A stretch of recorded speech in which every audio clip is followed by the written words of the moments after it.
These latest headlines from ABC15 are sponsored by Lerner and Rowe Injury Attorneys. One call, that's all. Hello, Megan Thompson with your afternoon update right now from ABC15 Arizona. And we do start with a developing story. Officials are now telling ABC15 one teen is in jail. 3 others are facing serious charges after a fight at a school involving a gun.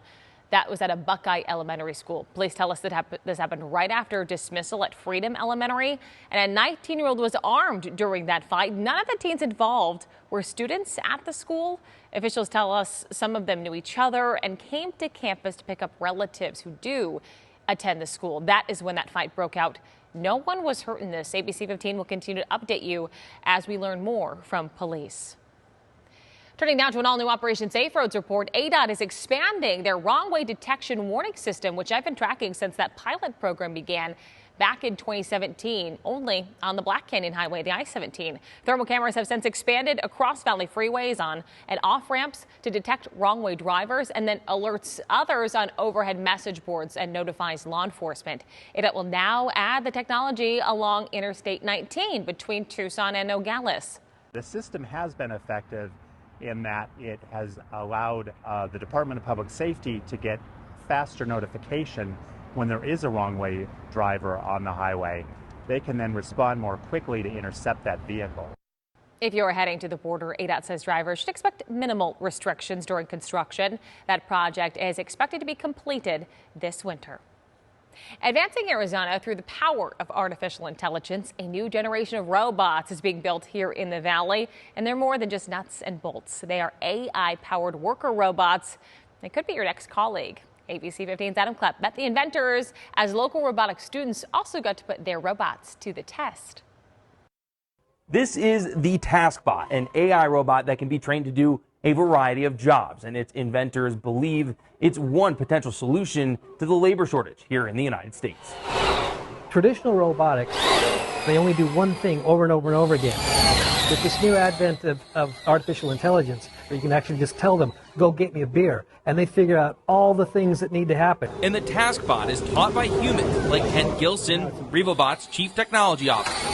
He can show the TaskBot what to do, and it repeats the actions until it's trained to do something else. Factory work is going to be one of the very first applications, but also in hospitality, cleaning rooms, cleaning toilets, janitorial work. Gilson says these robots weren't built to take your job, but fill one's companies can't find people to do anyway. Right now, by 2030, there's going to be 85 million jobs that are undone. There's not enough people to do all the work that's necessary. As they hope to rent these robots to businesses for half the cost of a human employee. It was unveiled at a recent Arizona AI Venture Network event led by Bill Swartz. I think robotics is a category that represents a true area of future leadership opportunity in the world for Arizona. Part of that future is also celebrating the accomplishments of local robotics teams, like Team Paradise from Paradise Valley High School.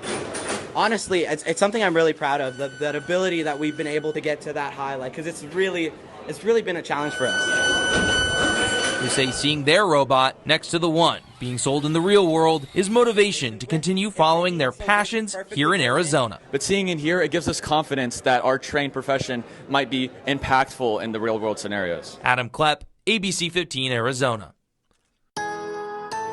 With your most accurate forecast on this Thursday, I'm meteorologist Jorge Torres. Another beautiful day on tap here in the valley and across the state, with temperatures at 8 o'clock this morning starting out right around 70 degrees, warming up into the mid-80s by midday with a little more cloud cover, but skies should remain mostly sunny again, weather high reaching 91 degrees, which would match yesterday's high of 91. Northern Arizona highs today staying in the mid-60s for areas like Flagstaff, near 70 Heber, in the lower 70s in Cholo, and 80s and 90s across the majority of the lower deserts. And those highs in the valley stay in the low to mid-90s through at least Saturday, but starting tomorrow, the winds begin to pick up, and they'll stay breezy to gusty at times from Friday through at least Sunday, with stronger winds in northern Arizona.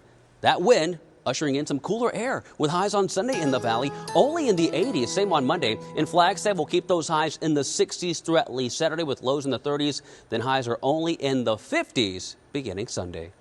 We will have another update tonight. Until then, get the latest news, weather, and traffic at abc15.com, or you can download the free ABC15 mobile app. These latest headlines from ABC15 are sponsored by Lerner and Rowe Injury Attorneys. One call, that's all.